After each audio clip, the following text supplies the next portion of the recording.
Face aux investisseurs, créateurs de richesses et d'emplois, le premier ministre-chef du gouvernement n'y est pas allé de main morte. Pour lui, le gouvernement n'est pas insensible aux plaintes soulevées par ces acteurs.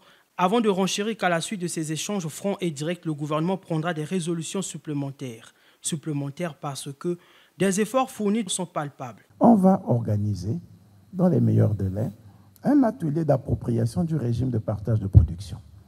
Et les cabinets qui avaient été commis à cette tâche, nous en ferons la restitution. Et ensemble, nous regarderons, avant donc que ce dossier ne soit porté devant le Conseil des ministres. On vous donne donc cette possibilité de regarder, de vous approprier cet instrument important que nous entendons mettre en œuvre dans notre intérêt à nous tous et pour une meilleure gestion de nos ressources forestières.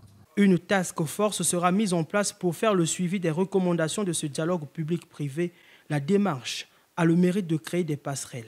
Nous réactualisons et organiserons dans les meilleurs délais, avant la fin de ce semestre, la réunion du Haut Conseil du Comité national de concertation entre le secteur privé et les administrations publiques. C'est une instance qui existe, qui a été mise en place par décret, prise en Conseil des ministres depuis 2018 et qui ne s'est peut-être pas encore réunie. Nous prenons l'engagement de le faire pour que nous puissions en permanence échanger sur ces questions parce qu'il nous faut un dialogue régulier et fécond si nous voulons réussir le défi du redressement de notre économie, de la relance et de la croissance. Au terme de la rencontre, les investisseurs sont satisfaits des 9 engagements pris par le gouvernement.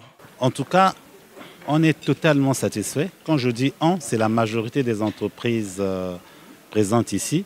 Nous sommes satisfaits des réponses données par le Premier ministre ainsi que par les membres du gouvernement. C'est vraiment dans le cadre d'un partenariat public-privé, presque je dirais, que l'amélioration du climat des affaires peut être entreprise. Et je pense que là, on est complètement alignés, nous, le secteur privé et l'exécutif.